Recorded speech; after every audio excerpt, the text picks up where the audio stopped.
Black history.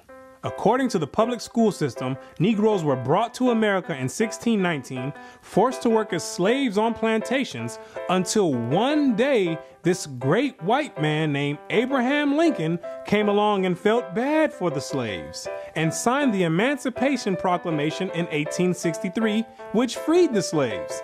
But there were still some bad whiteys in the southern states that passed Jim Crow laws for segregation. Afterwards, there came more whites that felt bad and then gave blacks civil rights in the 1960s, then allowed a black man to have the presidential office named Barack Obama. Now blacks are finally equal to whites. We can all get along. The end. Now, moving right along to our English lecture for the day. I don't think so.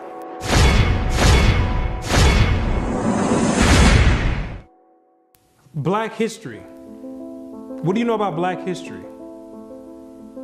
Let me ask you a question. Prior to the transatlantic slave trade in the 1600s, what was your nationality? What did you call yourself? Some may say African. Well, Africa is a continent, and in that continent, there's over 47 different countries in there. Which one do you come from? What language did you speak prior to the 1600s? Was it English? There's over 1,500 dialects being spoken in the land of Africa. Pick one. What clothing did you wear? Was it high heels and stilettos? Skinny jeans and Vans? What food did you eat? Hamburgers and hot dogs? French fries and SpaghettiOs? What religion did you partake in? Who was your God? Was it Christianity and Cesare Borgia? Most of you have no idea about the answer to these questions. You have no recollection of any history prior to the transatlantic slave trade. Now, is that a coincidence or by random chance? I don't think so. Have you ever asked yourself, why is it that in the public school system that every time the subject of Black history is taught, it always begins in the 1600s and with slavery? Why is that? Doesn't that raise some antennas and spark inquiry? Why is it that the public school system is so committed to revolving Black history solely on the past 400 years? Why is that? Is it because there's a deficiency in historical data? Or maybe because there's no history at all prior to the 1600s? Maybe Black people just poofed out of thin air, sporadically, landed on slave ships, and they said, hey, we got a new species here, and start importing and exporting them all over the world. Maybe that's what happened.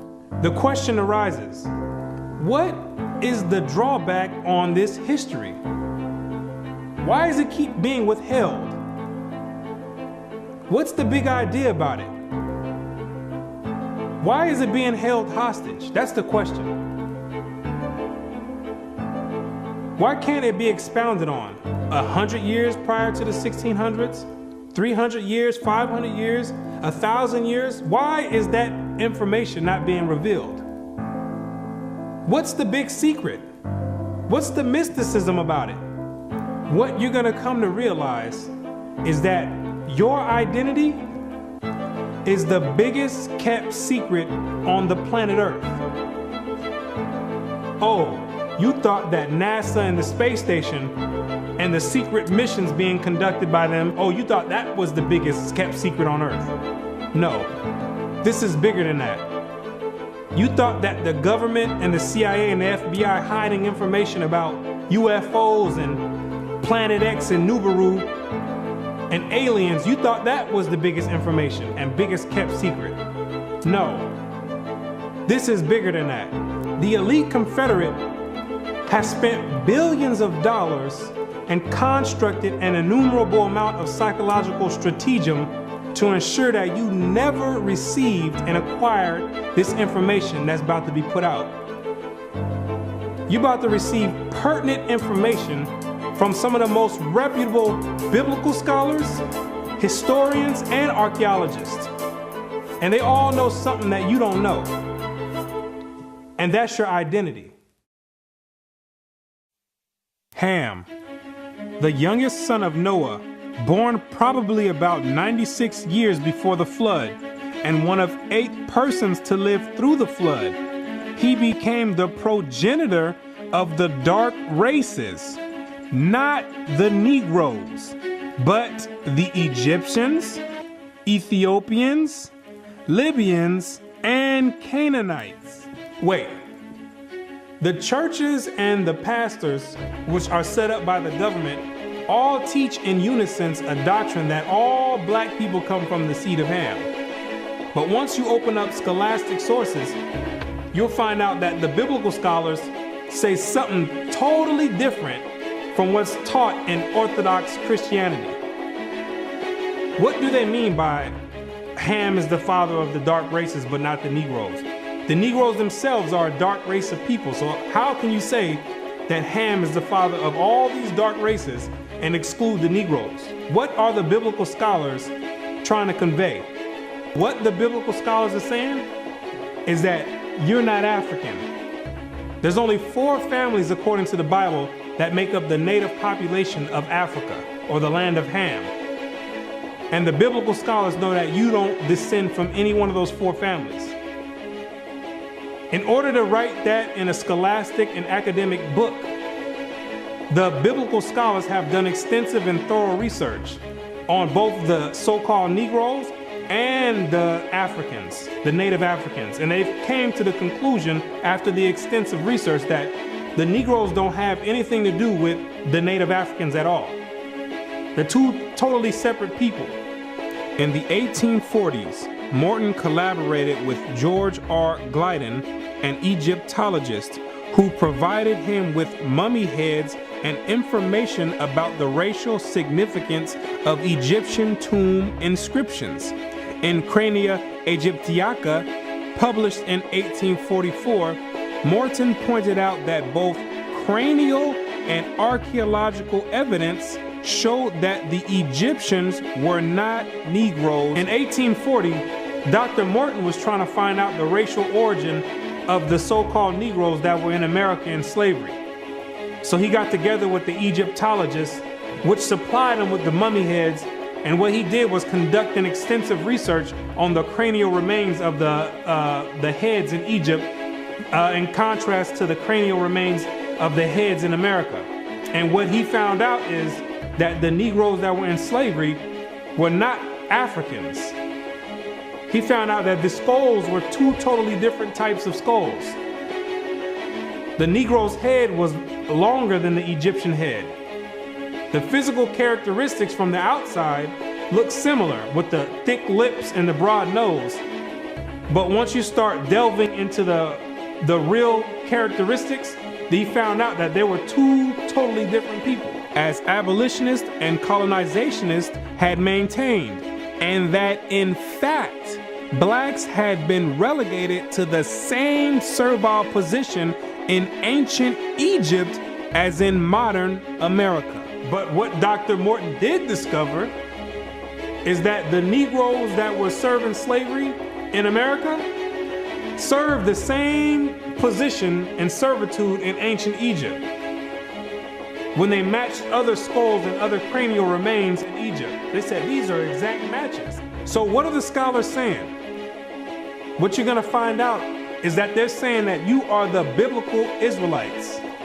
Yes, you're the same exact people that served slavery in the land of Egypt. You're the same exact people that God sent Moses to go redeem under the hand of Pharaoh. You're the same exact people. And when you read the Bible, you'll find out that slavery is a central theme in the Bible. It's a reoccurring theme with the Israelites. The Israelites cannot run away and get away from serving slavery. It continues to happen over and over, all the way up until today. You came out of Egypt as slaves. came down into the land of Israel, no sooner as you got there, then you had the Assyrians come, capture the land of Israel, and take you and make you slaves. In the 9th year of Hoshea, the king of Assyria took Samaria and carried Israel away into Assyria. You came out of the land of Assyria, went back to the land of Israel. Then the Babylonians came, which are the modern day Ethiopians, the Cushites, came to the land of Israel and made you slaves. So all Israel were reckoned by genealogies. And behold, they were written in the book of the kings of Israel and Judah, who were carried away to Babylon for their transgression. You came out of the Babylonian captivity, went back to the land of Israel. Then the Persians came on down there, took the Israelites and made you slaves. For we were bondmen, yet our God hath not forsaken us in our bondage, but hath extended mercy unto us in the sight of the kings of Persia. You came back from the Persian Medo captivity, went back to the land of Israel, rebuilt the temple up. Then the Greeks came on down there, took you and made you slaves, to entreat them that they would take the yoke from them. For they saw that the kingdom of the Grecians did oppress Israel with servitude. After you came from the Greek captivity, you went back into the land of Israel, rebuilt the temple because the Greeks were sacrificing swine and pig on the altars. No sooner as you came back to the land of Israel, then the Romans came and had you during the time of Christ as slaves.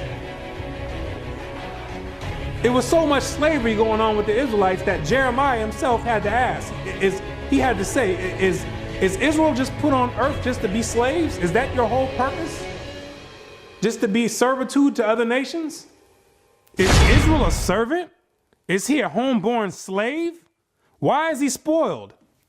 So you might be asking yourself, if the so-called Negro is part of the 12 tribes of Israel, how in the world did you get to the west coast of Africa? And when ye shall see Jerusalem compassed with armies, then know that the desolation thereof is nigh. This is Christ right here speaking to the Israelites. He says, when you see Jerusalem compassed or surrounded by the Roman armies, then know that the desolation or the destruction of the land of Israel is getting ready to happen. The Romans getting ready to come in here and tear some stuff up. Then let them which are in Judea flee to the mountains, and let them which are in the midst of it depart out. And Christ says, when you see the Romans coming in, you better get ready to flee into the mountains. And what you're gonna realize is that the mountains that he was talking about was the land of Africa. It was the same exact place that Mary and Joseph took Jesus when they were fleeing from Herod when he was trying to come find Jesus to kill him. They went right into Africa. And the Israelites went into Africa as well, fleeing from the Romans. In the year 65 BC, the Roman armies under General Pompey captured Jerusalem. In 70 AD, General Vespasian and his son Titus put an end to the Jewish state with great slaughter. During the period from Pompey to Julius, it has been estimated that over 1 million Jews fled into Africa, fleeing from Roman persecution and slavery. The slave markets were full of black Jewish slaves. Over 1 million of you Israelites fled from the land of Israel into the land of Africa, running away from the Romans because the Romans was coming to put slaughter to the Israelites. The ones that didn't take heed to the prophecy of Christ when he said you better leave and go to the mountains, go to Africa, when they got caught by the Romans, they were taken back to Europe and sold in slavery and put in servitude and became gladiators, put in the lions' dens. The pagans and the Romans attacked the Jews indiscriminately. Both the Jewish soldiers and the uninvolved peaceful population without mercy. As a result of this merciless attack, Many Jews fled to those parts of Northwest Africa known as Tunisia, Algeria, Morocco, and Mauritania. Many other Jews fled to other areas where Rome did not have any jurisdiction. This was to the region of the south, the Sahara Desert, and the Sudan.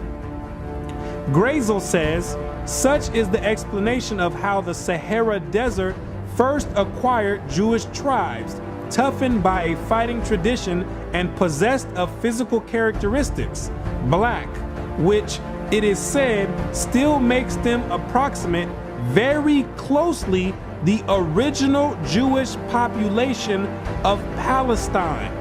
And after migrating from Israel and dwelling on the northwestern parts of Africa, after you were fighting vigorously with the Romans, you had no choice but to start migrating to the southern regions of Africa, where the Romans didn't have any jurisdiction.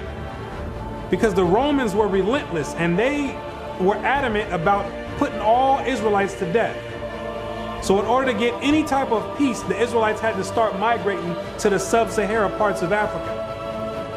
The scholars know this for a fact. The biblical scholars know this for a fact. They know all the history of the Israelites and their migration patterns. Whatever may be thought of the more or less mythological traditions connected with the earliest Jews in North Africa, it is now practically an established fact that a Jewish nation, Jewish at least in faith and perhaps too in origin, long held sway south of the Sahara. In later centuries, Jews are believed to have settled in Western Africa during the height of the Songhai, Mali, Ghana, and Kanem-Bornu empires.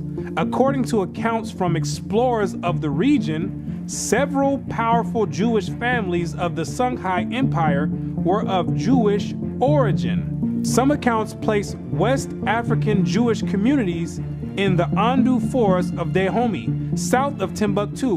In the 1930s, these groups still maintained a Torah scroll written in Aramaic that had been burned into parchment with a hot iron instead of ink so it could not be changed. In the 1930s, the historians went over there and still found Israelites over there that didn't get captured in the slave trade, still practicing the Hebraic faith, still knowing who they were. With a Torah, which is the first 5 books of Moses, written in Aramaic. That's the ancient language.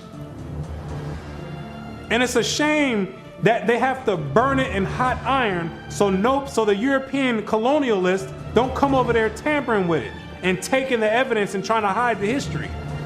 It's a shame that they have to do that. It is a total shame that they have to do that. The black Jews had an advantage over the African tribes.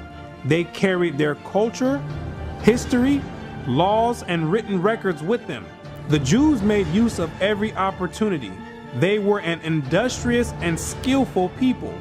In the Jewish Ghanaian states were found kings, princes, governors, generals, secretaries, treasurers, revenue agents, judges, architects, engineers, doctors, historians, language interpreters, mathematicians, jewelers, sculptors, masons, carpenters, painters of art, goldsmiths, leather workers, potters, armorers, saddlers, blacksmith, agriculturalists, etc. Who told you that you was a bunch of Negroes running around on the west coast of Africa, butt naked, swinging from vines? Who told you that lie? You were and still are a prestigious people, a skillful people. The decline of Jewish communities of the West African Maghreb most likely began with the influx of Arab invaders into North Africa starting in 640 CE and later into West Africa in the 1300s and 14 CE. So after you had established communities and empires on the west coast of Africa, after the 7th century, that's when Muhammad and his band of thugs came down there to the West Coast with the Quran in one hand and a sword in another one. And they were forcibly converting the Israelites into that nonsense Islam. Yeah, I said it, nonsense Islam, because that's not what we were dealing with. That's the Arabs' religion. That's not what we were dealing with. And that was the decline of the Hebraic community over there in the west coast of Africa. And that was the forefront in the beginning of the slave trade. Yea, and what have ye to do with me, O Tyre and Zidon, and all the coast of Palestine? Tyre, Zidon, and the coast of Palestine, those are all ancient Africans that God is referring to. Will ye render me a recompense? And if ye recompense me, swiftly and speedily will I return your recompense upon your own head. Because ye have taken my silver and my gold, and carried into your temples my goodly pleasant things.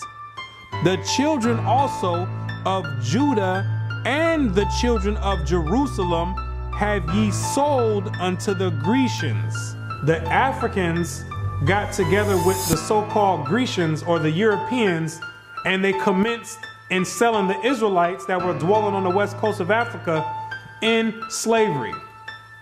There's your slave trade right there in the Bible. Both buyers, Europeans, and sellers, Africans, saw the people traded into captivity on the African coast as outsiders. Now, why did those Africans see you as outsiders? Because you were some people that migrated and encroached on their land. They knew you were not the same exact people. The customs that you had, the way you moved, they knew you were not the same people, so they had no problem commencing in a slave trade with the Europeans. Do you be crazy to believe that Africans were selling their own people? That makes no sense at all. When the Europeans put that in the textbooks, they're using technicalities, saying Africans sold other Africans. When they're using technicalities, what they mean to say is native Africans were selling Israelites that were living in Africa. It'd be no different if somebody wrote history of 500 years from now and say there was a slave trade that happened here in America. Say black people got together and start selling white people to the Chinese. If somebody with the same mindset that the Europeans have wrote history 500 years from now, they would say Americans were selling other Americans to the Chinese. When it's two totally different nation of people living in America. You can't just say Americans sold other Americans. Two totally different people. It's the same exact scenario on the west coast of Africa. There are both oral and written explanations that trace the origin of the Igbo. And the most tantalizing is an association of the Igbo to the Hebrew race. This assumption is based on the fact that Igbo culture has many similar traditional customs like that of the Jews. Similar customs are observed in marriage negotiations, childbirth and circumcision, restitution, attitude to totem animals and taboos, as well as hospitality to others, especially to strangers, etc. The Igbo are therefore said to be the split and lost group or tribe of Israel that refused to wander further northeast with Moses, but preferred going down southward. The Igbo people have many Jewish traditions. Naomi Katz, the current Israeli ambassador in Nigeria, and others point to their possible ancient Israelite origins. See, the scholars, they've done their research on the Igbo tribe, extensive research. And they've compared the traditions of the Igbo tribe and they've matched them up to the biblical traditions of the Israelites. And they said, whoa, these are strikingly similar. The only way that these people could be practicing the Hebraic faith this close is if they were the biblical Israelites themselves. So you may ask yourself, what is the significance of the Igbo tribe to the so-called Negro in the Americas? When you do the research, what you're going to find out is that the Igbo tribe is one of the main sought-out tribes that were captured and sold in the transatlantic slave trade and came right here to America. The British were the major buyers before they banned their own slave traffic in 1807. They were replaced by the Portuguese and the Spanish for as long as the traffic continued here. The majority of the captives were speakers of Igbo dialects. You can hear me clearly, Rabbi. Let us have your name once more. My name is Rabbi Yehuda ben Shomer. Okay. Well, is it okay if we just call you Yehuda? Yeah, that's fine. Today?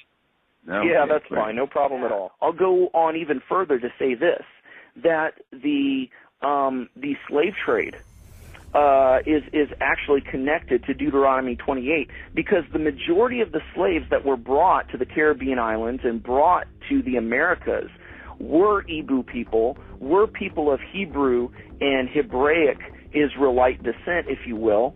And so if you read Deuteronomy chapter 28, it matches perfectly what happened to the Hebrew slaves, the black Hebrew slaves, during the slave trade. It just matches it perfectly. Back up now. I think we just rung a bell here. Hold up now. Okay. Hold up. Hold the presses. Okay. Hold up. I hope everyone is listening to this. This is you about to rock some boats now, Ben Yehuda there. Hold up now. Listen to what he's saying here. So you are saying that there's a great chance, or more so, that the black people that links directly to the slave trade are from the lost tribes of Israel. Is that what you're saying here, sir? Yes, I am. Now, granted, I will qualify that I don't. Wait a second. I don't believe that every single black person is Hebraic or Jewish, but I'm saying that the majority of the slaves involved in the slave trade were Hebrews. These people knew exactly who they were buying and selling, both the Africans and the Europeans. The Europeans, which are the Romans went after 70 AD, they went conquering, and they done hid themselves under different nationalities after they done conquered the native people that were in those lands in Europe. Hid themselves under the French, under the British, under the Portuguese. They're the same exact Romans. And all they're doing is continuing the agenda that was put in place in 70 AD. When they came down there looking for the Israelites. It's the same exact agenda. And carrying it forward to today. It's the same exact agenda. They knew exactly who they were aiming for. It's not by coincidence that all the history matches up perfectly with the Bible prophecies. It's not a coincidence. And then they push a doctrine on you in church talking about it doesn't matter. So then you never go and look for this information. Now you see exactly why they don't put none of this in black history, why they don't go prior to the 1600s. You start digging prior to the 1600s, and then you find out you come or descend from the Igbo tribe. You start doing your research. Well, let me find out a little bit more about this Igbo tribe. Then you find out that the Igbo tribe are known as fact descend from the 12 tribes of Israel. So then you say, hold on. Something's not right here. That's the exact reason why they don't go prior to the 1600s. You're not supposed to find out this information. They're supposed to keep renaming your nationalities every few years to cause confusion and to have you confused not knowing who you are. Each year, something else come out. First you called Negro, then you called color. Then 10 years later, they switch it to African American. It's all by design. Now you have to be asking yourself, if you are supposed to be the people of God, the chosen people of God, why is it that he continues to allow you to keep going into slavery after slavery after slavery? And why does he have you building up everybody's civilization off of the back of your slave labor. And it shall come to pass, when thou shalt show this people all these words, and they shall say unto thee, wherefore hath the Lord pronounced all this great evil against us? Or what is our iniquity? Or what is our sin that we have committed against the Lord our God? Then thou shalt say unto them, because your fathers have forsaken me, saith the Lord, and have walked after other gods, and have served them, and have worshipped them, and have forsaken me, and have not kept my law. What you're going to realize is that when Moses brought you out of the land of Egypt and you entered into the wilderness, you entered into a covenant with the Most High God, the creator of everything you see in heaven and in earth. You entered in a blood in and blood out agreement with the creator. And he kept his end of the bargain, but you never kept yours. And he took the book of the covenant and read in the audience of the people.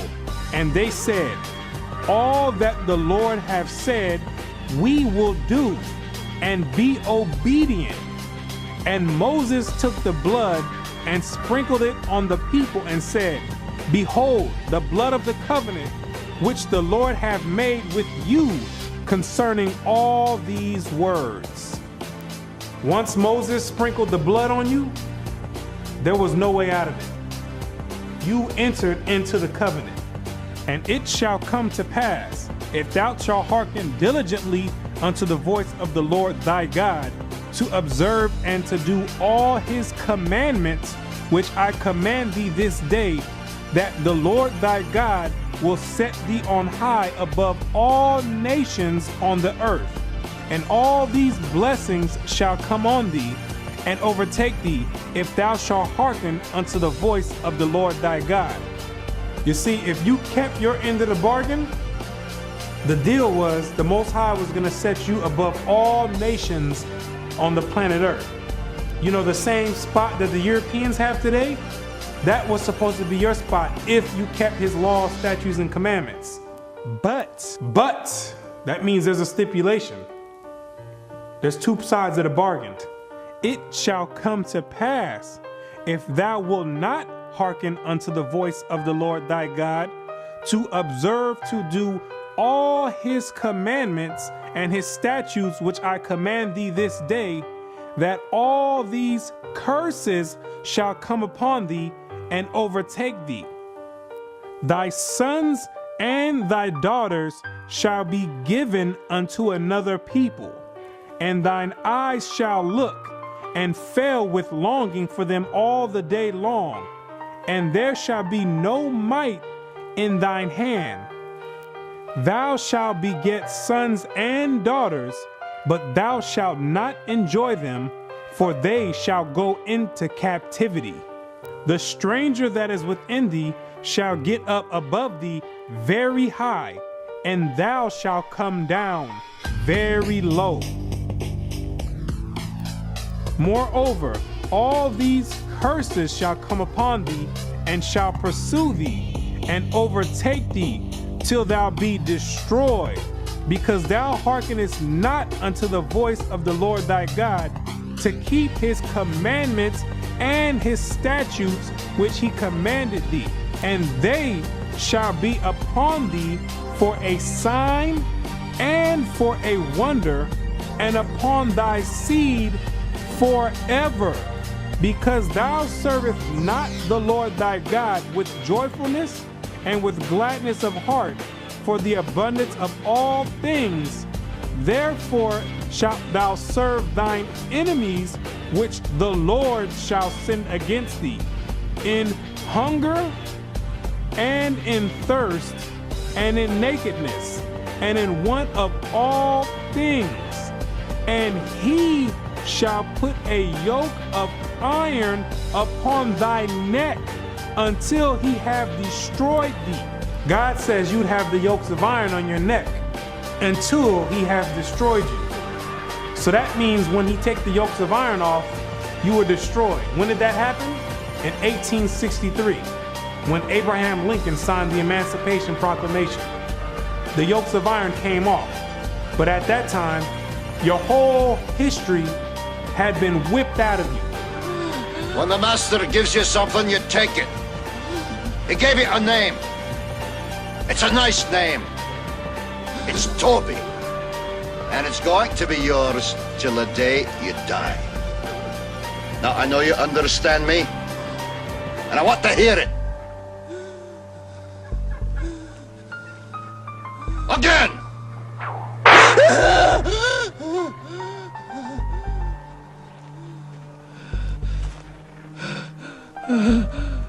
I want to hear you say your name. Your name is Toby. What's your name? Kunta.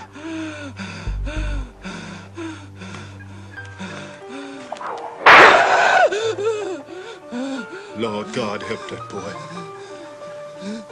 They're gonna whip him dead. What's your name? Say it. Toby. Who are you? Say your name.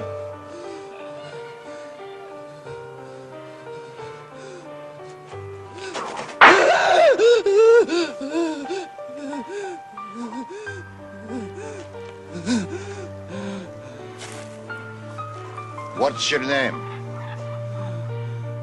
Toby. So that the man that is tender among you and very delicate, his eyes shall be evil towards his brother, and toward the wife of his bosom, and toward the remnant of his children, which he shall leave. You wonder why it's black on black crime? You didn't keep your part of the covenant. You wonder why black men always leave the children? You didn't keep your part of the covenant.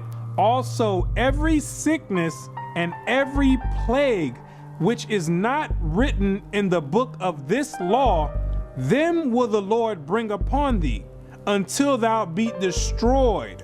Why are you number one in HIV? You didn't keep your part of the covenant. Why are you number one in hypertension and high blood pressure? You didn't keep your part of the covenant. Why are you number one in high cholesterol? You didn't keep your part of the covenant.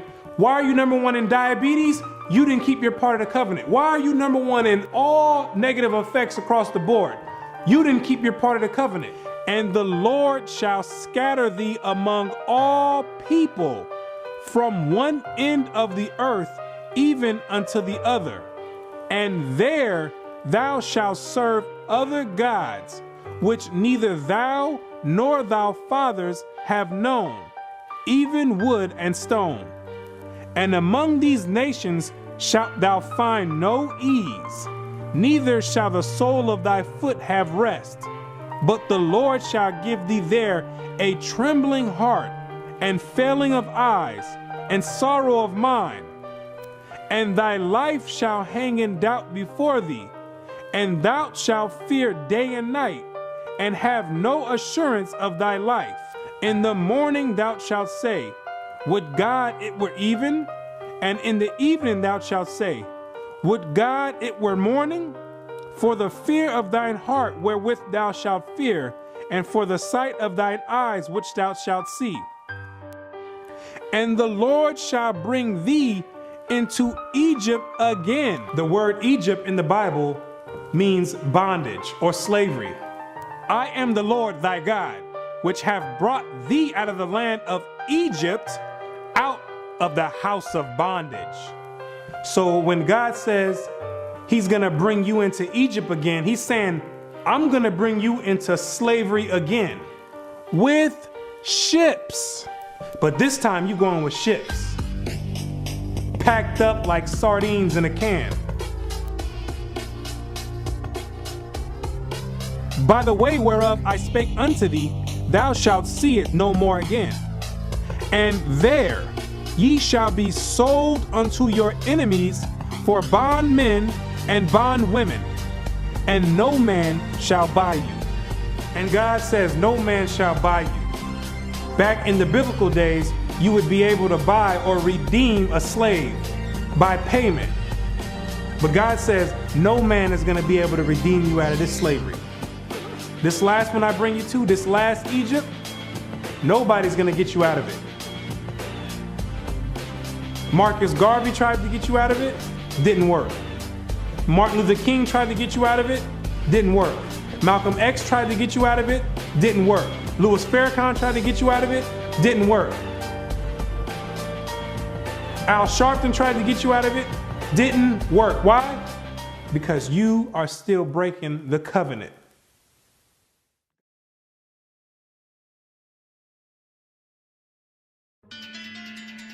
If you're the real Israelites, who are these people over there in the land of Israel claiming to be you? Those are Romans, Europeans. They got pushed up in the South Georgia, Russia, in the Caucasus Mountains, and hid themselves under the name of Khazars. Between the 8th and 9th century, the Khazarian Empire under King Bulan adopted the traditions of the Israelites and mixed it with paganism and called it Judaism. Yes, we know your history too. Then after the Holocaust, which was politically motivated, the elite used that as a pretext to invade the land of Israel and took those Khazarian converts and placed them in that land in 1948. In May of 1948, a new Jewish state, Israel, was born in a bath of blood. Jewish troops routed Arab forces from the city of Haifa in the first of a series of battles that were to reverberate through the years.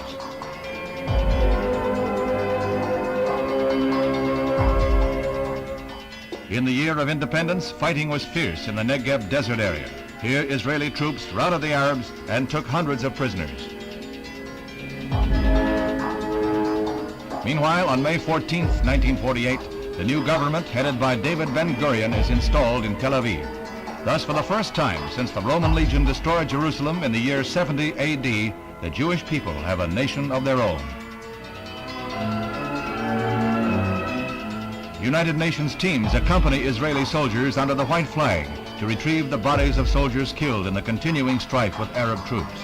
The UN was able to effect some uneasy pacts calling for a truce, but skirmishes continued to break out. Dr. Chaim Weizmann joined Premier Ben-Gurion in the government. The Jewish patriot became president as Israel went before the United Nations to seek a place in that world body. The Middle Eastern Arabic nations were in violent opposition, and when Israel was voted a membership, they walked out in a body. For the rest of the day, their seats remained empty, but they returned the next morning to no further incident. Thus, history was made as the Jewish state of Israel was born. Conceived in strife and weaned on violence, Israel has flourished to become a constructive voice in world affairs. Her flag became a symbol of hope. To destabilize the Middle East. Prior to that, those people never lived in the land of Israel. Prior to 1948, those people never stepped foot in the land of Israel. Those are Europeans hiding themselves, European Romans hiding themselves under Jewish. That's what they keep doing each time. They keep going different places and taking on different nationalities. They're the same exact people. These are the same exact people that funded your transatlantic slave trade. Yes, the same Jewish man, the same Romans. These are the same people that's responsible for your 400-year short span Black history curriculum. These are the same exact people that control the media outlets and push rap music on the whole Black community and support it and push it on the forefront. The same exact people. They control all the media. These are the same exact people that are responsible for your Christian churches in all the neighborhoods in the Black community.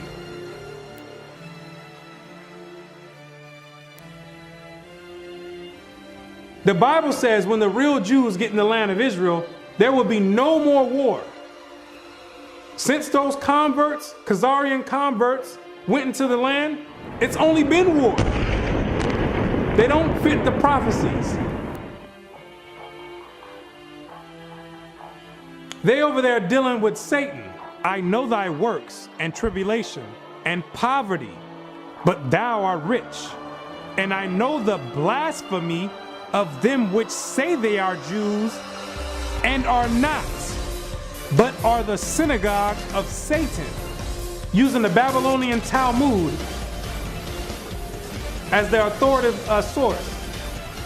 These people are not the real Jews, and they have nothing to do with the Most High God and the biblical Israelites. They're not the real Jews, and they're dealing with Satan at the highest level.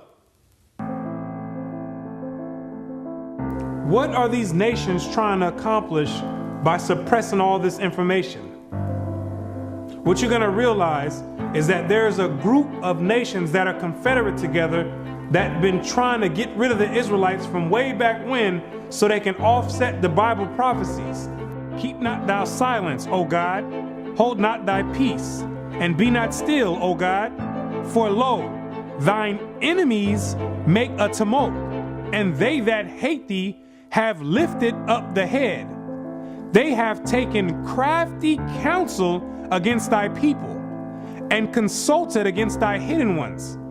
They have said, come, and let us cut them off from being a nation, that the name of Israel may be no more in remembrance.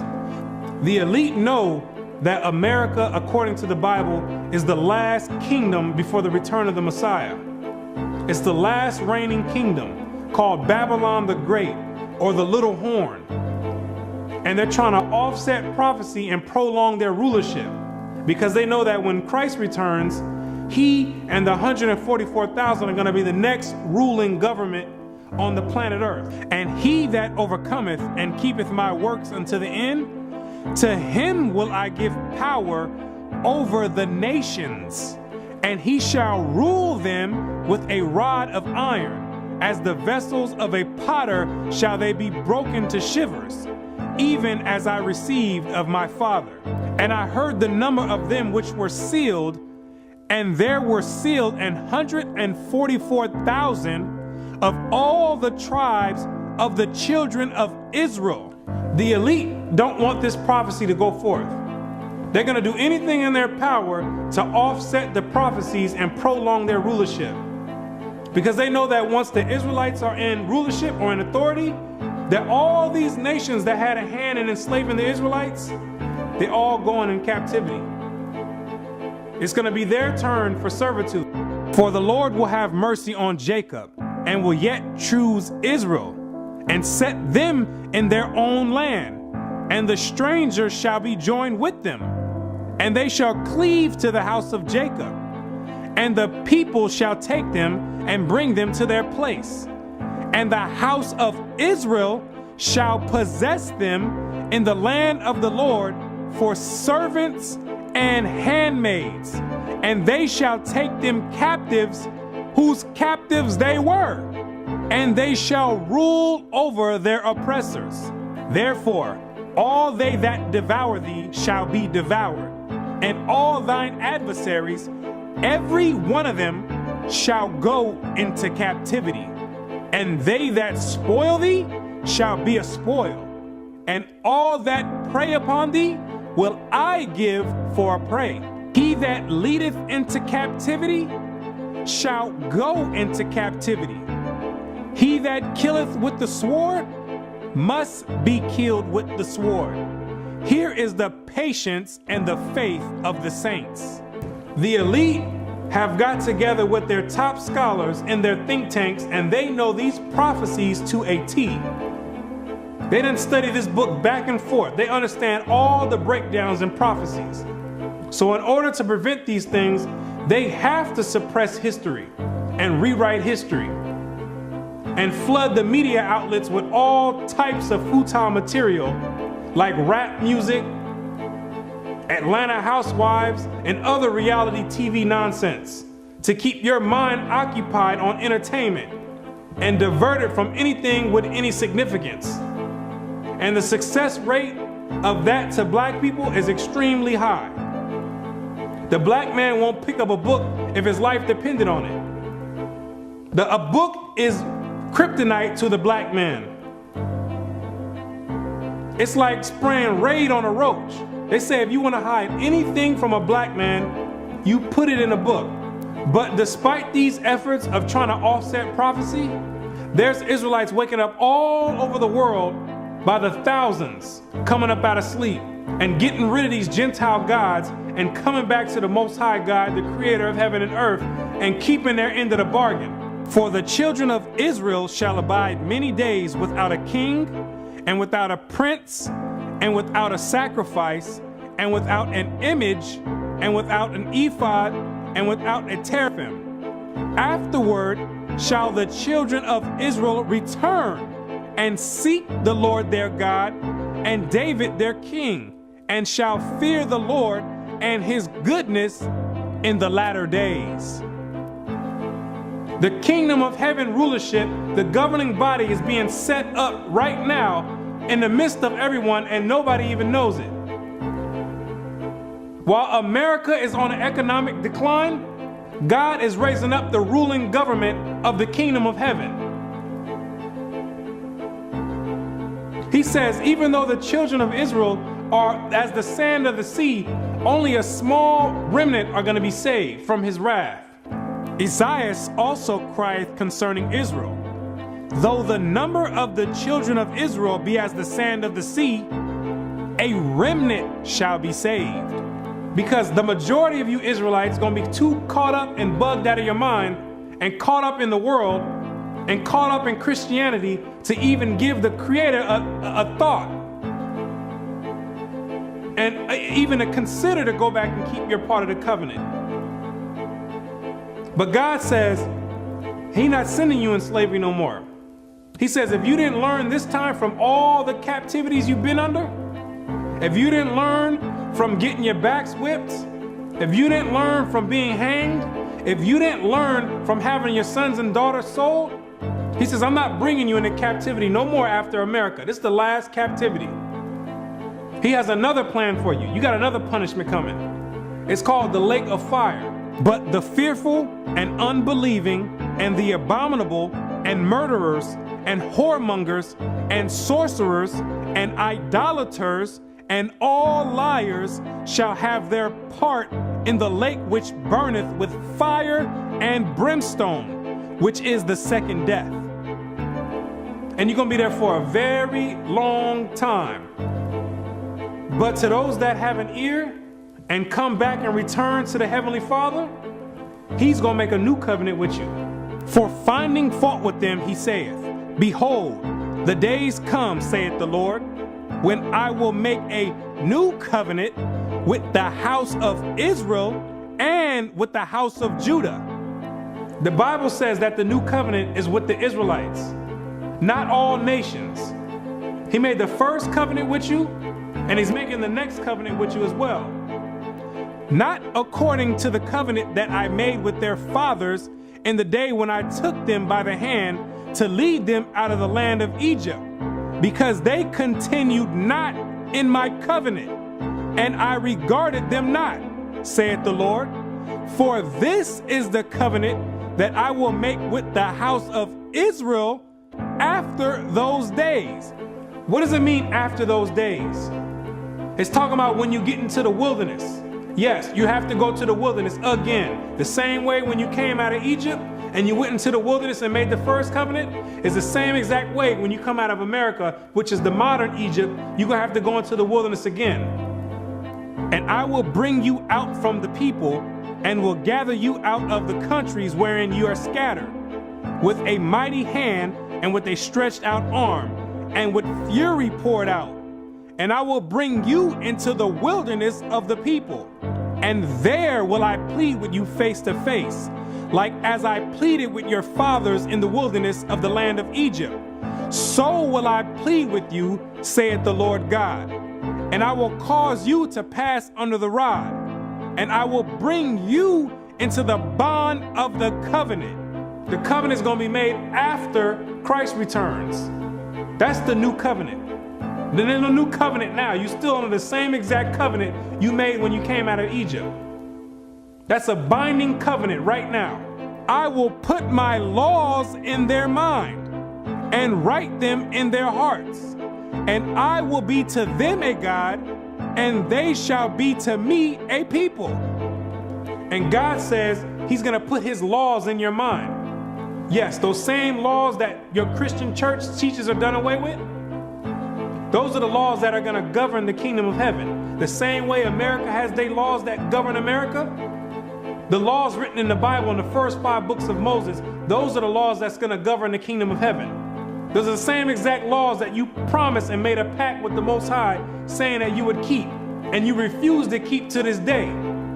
That this is a rebellious people, lying children, children that will not hear the law of the Lord, which say unto the seers, see not, and to the prophets, prophesy not unto us right things, speak unto us smooth things, prophesy deceits. Yet the number of the children of Israel shall be as the sand of the sea, which cannot be measured nor numbered. And it shall come to pass that in the place where it was said unto them, ye are not my people, there it shall be said unto them, ye are the sons of the living God. In these same exact places where you were scattered for a reproach and called by different names like African American, Negro, and colored people, and where you were told in church that you were a Gentile, in these same exact places, it's now being told to you that you're actually the children of Israel. Prophecy is being fulfilled right now. It's up to you now to make a choice. Either you're going to come back and keep your end of the bargain, or you're going to still stay out in the world. And if you stay out in the world, the only thing you can look forward to is weeping and gnashing of teeth. The Most High is extending out his hand one last time. It's either you're going to repent and come back, or you're going to die in your sins. You can hang on to whatever you want. You still want to worship the Gentiles' gods? You go for it. The Gentiles can teach that the law's done away with. They wasn't back there in the wilderness, and they wasn't back there with the blood sprinkled on them. They wasn't under a covenant. They weren't back there saying, we will obey. You did. The Most High never gave them no laws to keep, but he gave it to you. He showeth his word unto Jacob, his statutes and his judgments unto Israel. He hath not dealt so with any nation. And as for his judgments, they have not known them. Praise ye the Lord. So there's no punishment for them not keeping the laws. But there's a great punishment for you not keeping it. So it's time to decide. Either you're going to be in or you're out. But now you know who you are.